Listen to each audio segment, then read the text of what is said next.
पूज्य गुरुदेव के पावन चरणों का आशीर्वाद पाकर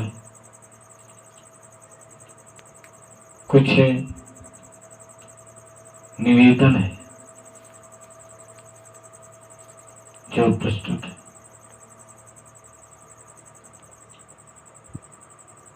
कबीर साहब का मूल बीजक ग्रंथ में शब्द कहा है, उस पर कुछ विचार।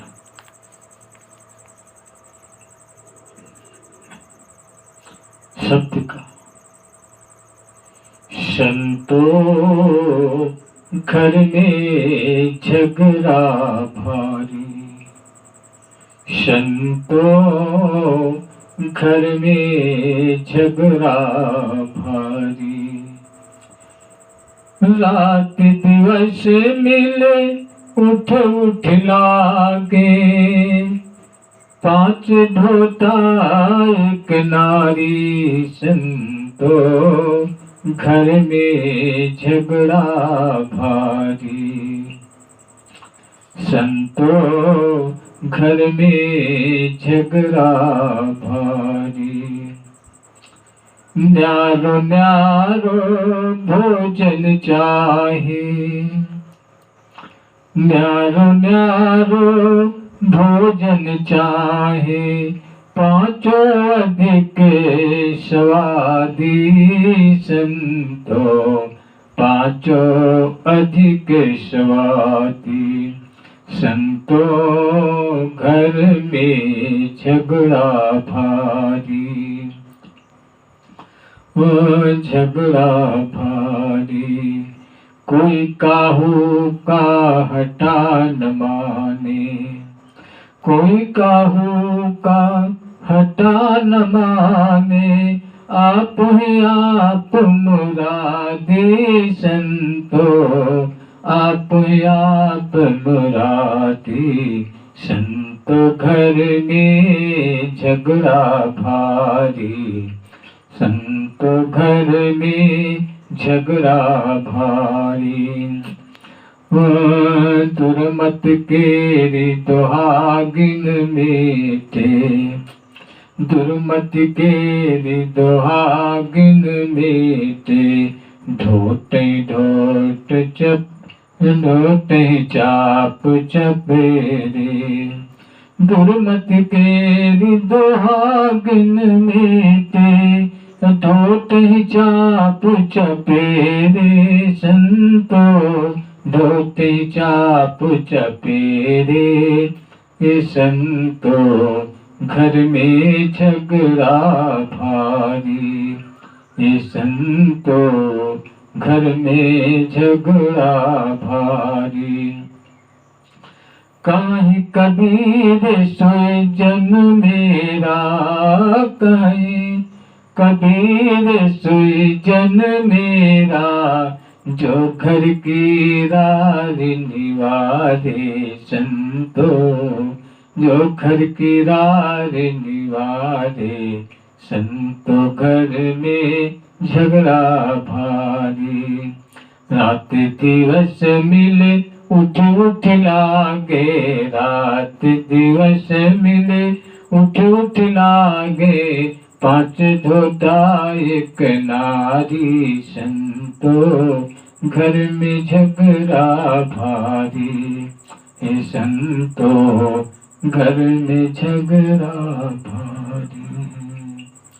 साहिब सदगुरु कबीर साहिब का ये मूल शब्द बहुत विचार करने योग्य, बहुत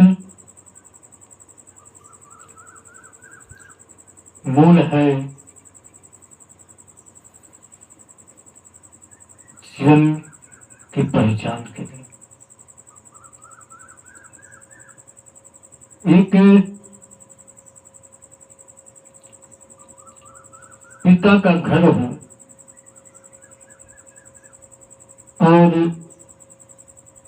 5 बेटे हो, एक नारी, सबके अलग अलग ढंग हो, अलग अलग सबकी चाहत हो, तो वो किस किस की चाहत को पूरी करेगा, परेशान रहेगा। नारी भी ऐसी है कि वो भी पुरुष की बातों पर विचार नहीं करती और अपने बेटों के कहने अनुसार वो भी चलती है। जो मांग करते हैं बेटे उनको पूरा करती है, स्वाभाविक है, बनता है। वो ये नहीं सोचती कि भविष्य क्या होगा, उससे उसी समय की से मतलब पिता होता है, वो भविष्य को सोचता है। ऐसे ये शरीर में जीव रूपी पिता है और 5 विषय रूपी पुत्र हैं, एक नारी है जो दुर्मति रूपी नारी है, दुर्बुद्धि रूपी नारी है। यही साहब दर्शा रहे हैं, बता रहे हैं। ये 5 पुत्र कौन है?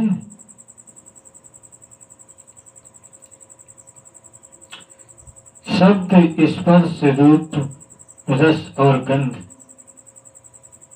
ये जो 5 विषय हैं, यही 5 पुत्र हैं।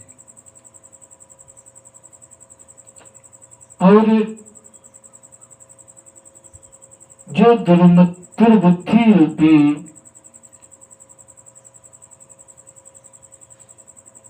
एक इंद्रिय मन है, ये नारी है। नारी 2 तरह की होती है, एक दुर्बुद्धि रूपी, एक सद्बुद्धि रूपी। भौतिकवाद में भी देखा जाए, संसार में भी देखा जाए, यदि किसी की स्त्री सद्बुद्धि रूपी है, सदाचरणी है, तो वो घर खुशहाल होगा, सुखमय होगा और वहां पे हर तरह का लक्ष्मी निवास करेगी। लेकिन यदि दुर्बुद्धि रूपी नारी है, कुचाली है, तो वो घर समय बर्बाद रहेगा। तो ऐसे इस शरीर में जो दुर्बुद्धि रूपी मन है और इन विषयों रूपी जो 5 बेटे हैं, इनके अधीन है ये मन।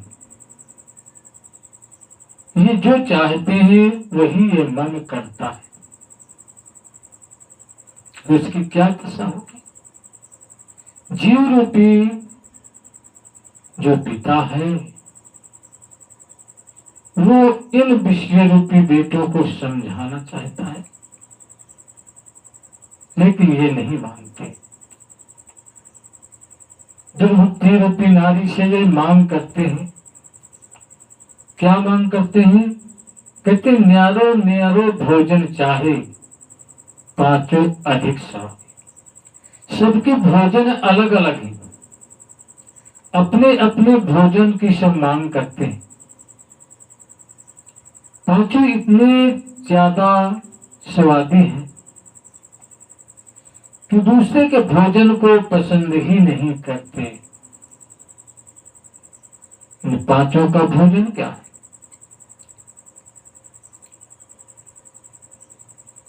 कोई तो सुंदरता को मांगता है, रूप को मांगता है, रूप देखना चाहता है, सुंदरता को देखना चाहता है।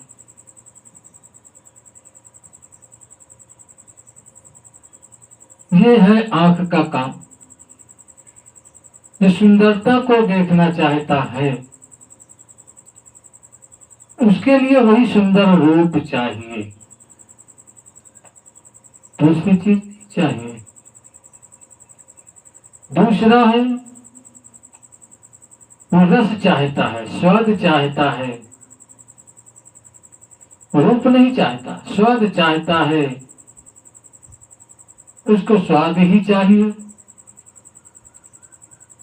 तीसरा है वो शब्द सुनना चाहता है, उसको शब्द ही चाहिए और कुछ नहीं चाहिए। चौथा है वो सुगंध चाहते हैं, सुगंध, गंध चाहिए उसको, चाहे सुगंध हो या दुर्गंध हो। इसके अलावा, गंध के अलावा उसे और नहीं चाहिए। पांचवा है ये स्पर्श करना चाहता है, छूना चाहता है, उसको और कुछ नहीं चाहिए। ये पांचों के अलग अलग ये भोजन है और पांचों इन्हीं पर आश्रित हैं। जो छूना चाहता है वो सुनना नहीं चाहता, वो देखना नहीं चाहता, वो स्वाद नहीं चाहता। जो स्वाद चाहता है वो छूना नहीं चाहता, देखना नहीं चाहता,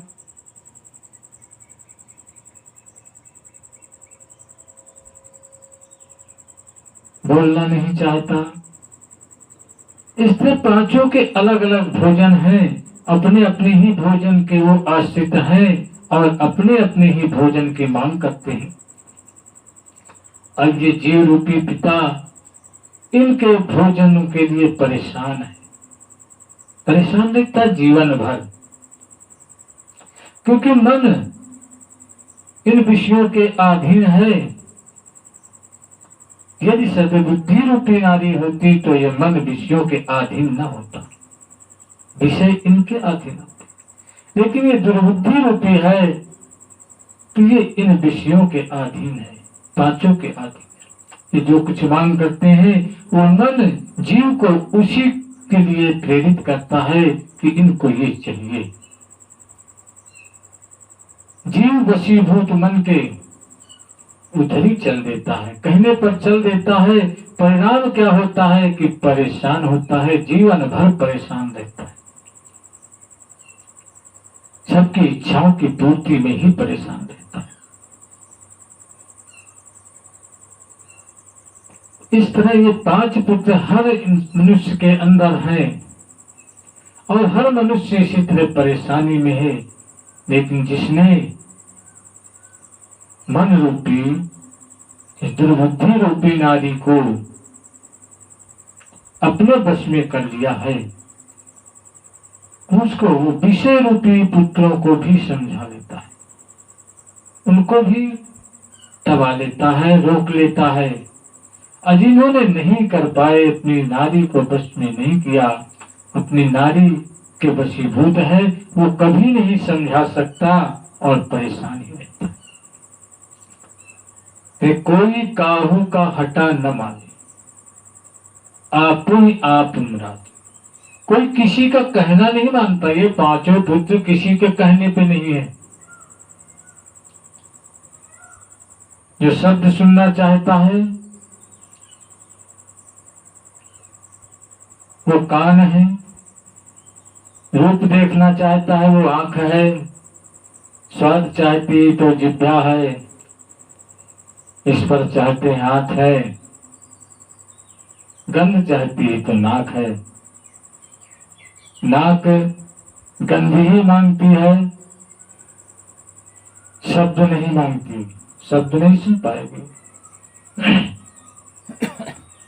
आंख जो है वो देखना ही मांगता है, न सुनना चाहता मांगता है, न भोजन मांगता है, कुछ नहीं मांगता है। इसी तरह सभी जिह्वा स्वाद मांगती है, सब इसी तरह अपने अपने चाहत को मांग रहे हैं। यदि कान कहता है आंख से कि रोक मत देखो, शब्द सुन लो, उसी में अपना तुम भी काम चला लो, तो कहता नहीं, आंख कहता नहीं, मैं तो रूप ही चाहिए, मुझे शब्द नहीं चाहिए। कान से कहते कि मत सुनो, देख लो, खा लो, गंध ले लो, तो भी कहता नहीं, मुझे शब्द ही चाहिए और कुछ नहीं चाहिए। जिज्ञा कहती है मुझे स्वाद ही चाहिए, तो उससे कहते अरे मत स्वाद लो, तमाम अभी 4 चीजें हैं, देख लो या सुन लो। लेकिन वो कहती नहीं, मुझे बस स्वाद ही चाहिए। ऐसे पांचों पुत्र, ये विषय रूपी पुत्र जो है, ये किसी का कहना नहीं मानते। तभी कहा कोई काहू का हटा न माने, किसी का कहना नहीं मानते, अपनी आप मुरादी, अपनी अपनी मुराद में ही सब मगन है, अपने ही अपने मुराद में, अपनी अपनी ही चाहत में सब मगन है, उसके अलावा दूसरी चीज को नहीं चाहते हैं। ये जीव रूपी पिता मन रूपी नारी पर वशीभूत होकर के इनको पूरा ही करने में व्यतीत कर देता है सारा जीवन, और पूरा नहीं हो पाता है। इसलिए साहब कहते हैं कि दुर्मति केर दुहागिन में तो, अर्थात ये दुर्बुद्धि नारी को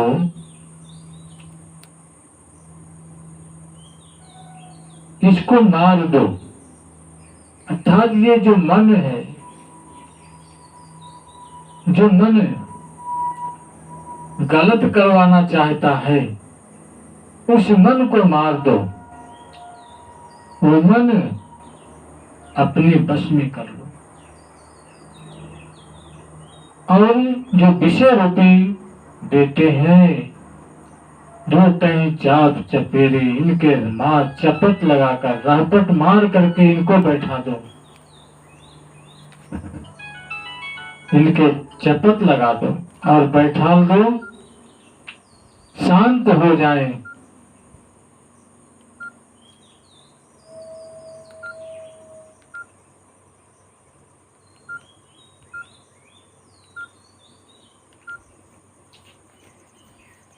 ये कुछ कर ना सके। यदि मन रूपी नारी को तुम मार दोगे तो ये अपने आप ये भी मर जाएंगे, क्योंकि ये मन के ही अधीन चलते हैं। मन इनके अधीन है, तो मन ही यदि नहीं आगे बढ़ेगा तो जीव पर आपत्ति नहीं आएगी, जीव संभल जाएगा। इसलिए कहते दुर्मत के दुहागिन में, अर्थात ये दुर्मति दुर्बुद्धि रूपी जो नारी है, इसको मार दो, ये न उठने पाए। और जो विषय रूपी बेटे हैं उनको भी थाम लो, उन पर रापट लगा दो, उनको दबाओ, उनके कहने पर मत रहो, अपने विवेक पर चलो, तो ये कुछ नहीं कर पाएंगे। इसलिए कबीर साहब कहते हैं कि वही मेरा शिष्य है, वही मेरा है, वही मेरा जन है, जो घर की राग निवारे, जो ये हृदय रूपी मन रूपी घर के झगड़े को निवारण कर दे, इसको शांत कर दे, तो वही तो मेरा शिष्य है, वही मेरा है। और यदि ऐसा नहीं कर सकता तो मेरा नहीं हो सकता है। इस तरह इस जीवन में, इस मनुष्य शरीर में ये 5 जो विषय हैं, यही इस जीवन को बर्बाद करते हैं, यही आबाद करते हैं। यदि इन विषयों को समझा दिया जाए, इन विषयों को दबा लें, तो ये कभी गलत करने ही नहीं देंगे, कभी गलत नहीं होने देंगे। और जब गलत नहीं होगा तो जीवन स्वच्छ होगा, साफ होगा। कोई किसी के प्रति कुछ कहता है तो क्यों कहता है, उस दुर्बुद्धि रूपी मन के वशीभूत होकर कहता है। उसके अंदर का विवेक रूपी ज्ञान विचार है ही नहीं, उठ ही नहीं पाता। अविवेक ही उसके अंदर है, क्योंकि ये मन विवेक और अविवेक को जानता ही नहीं है। ये नारी इस बात को नहीं समझती है। इसका तो काम है उत्सुक कर देना, कहना, जगा देना, यही काम है।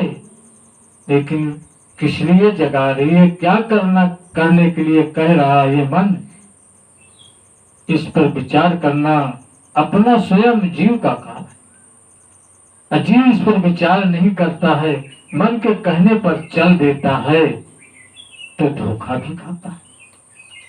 कहते हैं कि मन जो कहेगा वही करना पड़ेगा। ऐसा नहीं है कि जो कहेगा वही करना पड़ेगा। यदि वही करना पड़ता है तो धोखा खाते हैं। अर्जुन ने श्री कृष्ण से कहा था कि हे माधव, हे भगवान, ये मन बड़ा चंचल है, ये किसी के वश में होने वाला नहीं है, कोई इसको वश में नहीं कर पाता।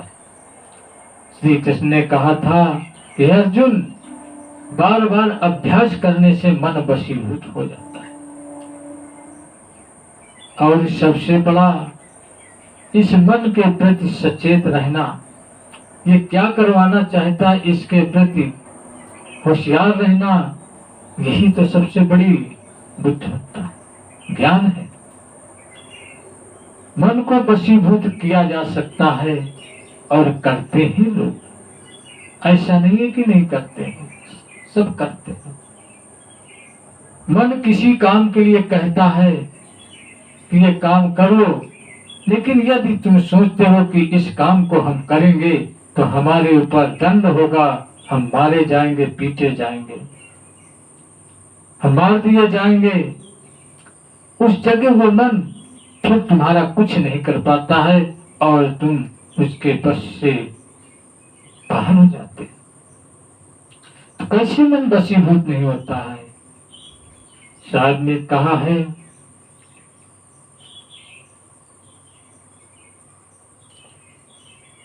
ये मन वशीभूत होता है कैसे? जब अपने अंदर तुम्हारे डर हो तो बस में हो जाए, क्योंकि डर ही के कारण तो तुम मन के कहने पर उस जगह नहीं गए जहां पर तुम्हें डर था कि वहां पर हम मार खा जाएंगे। तभी साहब ने लिखा है, डर करनी डर परम गुरु, डर करनी डर परम गुरु,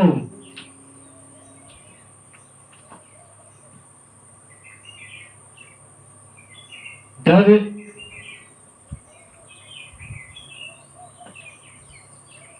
जो डरता है, जो डरत रहे सो उबरे, गाफिल खाई ना।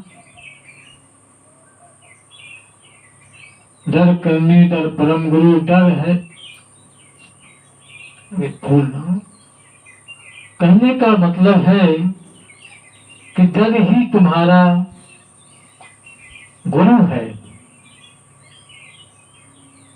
डर से जो डरता रहता है वो कभी बुरे कर्म कर नहीं सकता, मन कभी उसको विचलित नहीं करे।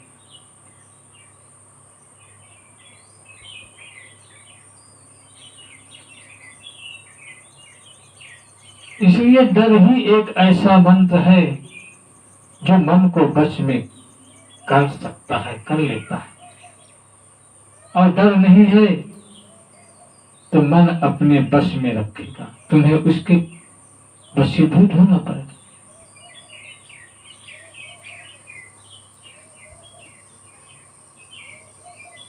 डर करनी डर परम गुरु, डर है संसार, डर है सार, डरत रहे सो उबरे, गाफिल खाई।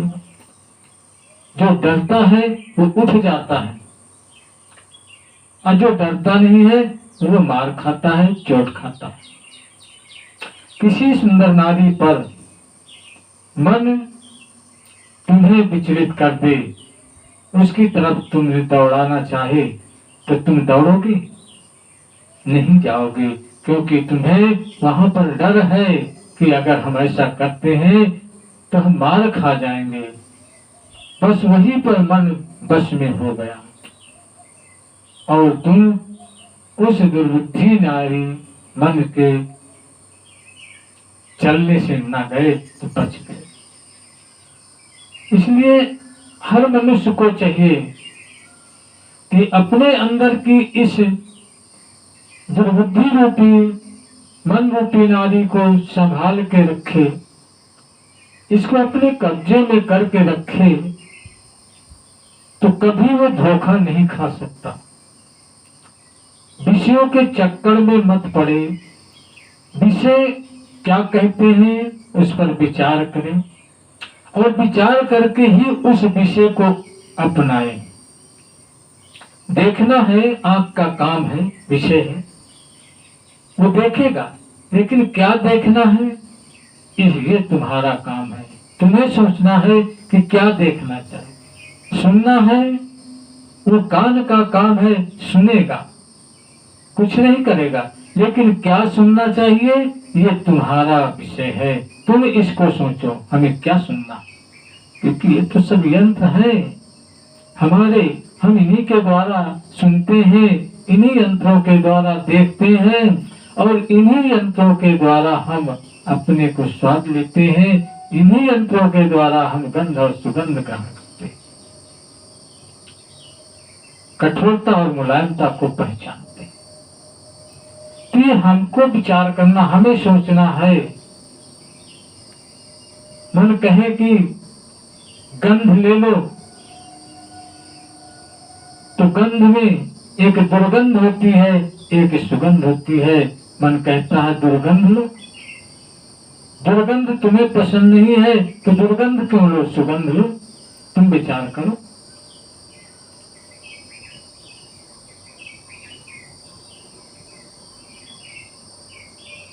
इस तरह हर मनुष्य को अपने मन को अपने वशीभूत रखना चाहिए और मन के हर कार्यों में विचार करना चाहिए। मन का काम है, मन ही होना जरूरी है। मन नहीं होगा तो जीवन बिगड़ सकता है। जैसे घर में नारी नहीं होती है तो घर का सुधार नहीं होता, इस तरह मन का होना भी जरूरी है। मन के मारे हार है, मन के जीते जीत, कहे कबीर गुरु मिला मन ही के पति। मन ही के कहने पर हर मनुष्य, हर जीव उत्सुक होता है, नहीं वो सोता रहता है, उसको कुछ ध्यान नहीं रहता। मन ही 24 घंटे जगाता रहता है, ये कर लो, वो कर लो, ऐसा कर लो, वैसा कर लो। वो ये नहीं सोचता कि क्या करना, अच्छा कह रहा हूं या बुरा कह रहा हूं, ये तुम्हें सोचना है। इस तरह अपने मन को अपने वशीभूत रखें और इन विषयों पर विचार करके इन विषयों का भोग करें।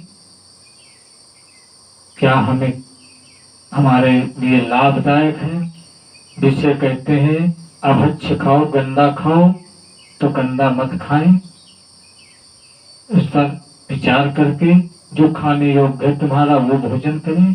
विषय कहता है ऐसा बोलो, वैसा बोलो, किसी को गलत बोलो, किसी को गाली दो, किसी के विषय में गलत सोचो, ऐसा मत विचार करो। किसी को किसी प्रकार के ऐसे शब्दों का उपयोग न करें जिससे कि दुख होता, क्योंकि कोई किसी के अंदर को नहीं जानता, कोई कैसा है कोई नहीं जानता। ये न जान करके, अनजान बन करके किसी को कुछ मत कर। क्या है कैसा है कोई नहीं जानता। अगर यही मनुष्य जानने लगे तो फिर मनुष्य कुछ कह नहीं पाएगा। किसी को की निंदा करना ये गलत है, निंदा नहीं करना चाहिए। किसी की हत्या नहीं करना चाहिए किसी जीव की। ये सब गलत है। इनसे परिणाम क्या होता है? अपना ही नुकसान होता है, अपना ही जीवन खराब होता है। इसलिए साहब कहते हैं कि वही सबसे बड़ा ताकतवर होता है, शक्तिशाली है, जो मन को कब्जे में कर सकता है। सबको कब्जे में कर लेते हैं, पशुओं को कब्जे में कर लेते हैं, दूसरों को कर लेते हैं, लेकिन मन को कब्जे में करने वाला व्यक्ति सबसे बड़ा महान और बड़ा होता है, ताकतवर होता है। अच्छा, मन को कब्जे में नहीं कर पाता वही सबसे कमजोर होता है। इन शब्दों बहुत अच्छा लगा। तो इस वीडियो का सब्सक्राइब करें, लाइक करें, शेयर करें और सबको ये समझाने की कोशिश करें कि कोई मन के कहने पर न थके, मन पर विचार करके आगे कदम उठाएं। इन्हीं शब्दों के साथ मेरी अपनी वाणी को विराम करता हूँ। यही मेरा निवेदन था। साहिब साहिब सदगुरु कबीर साहिब साहिब।